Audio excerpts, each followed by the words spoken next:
Welcome! In front of me I have Apple Watch Series 11 and I'm gonna show you how to adjust the text size on this watch.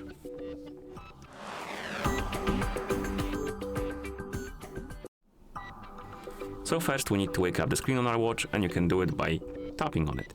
After you wake up the screen, you can press the Chrome button to open the menu. Now find the settings icon and tap on it. And in settings, scroll down and look for the option called accessibility. Once you find it, tap on it. Here look for the text size. And once you find it, tap on it. And right here we can adjust the size of the text by tapping on the icons on the left and right, or you can use the crown to rotate it and adjust the text size. You can also go back and enable the bold text if you want some bolder text basically.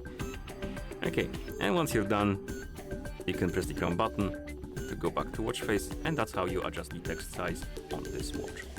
Thank you for watching. If you found this video helpful, please consider subscribing to our channel and leaving a like on the video.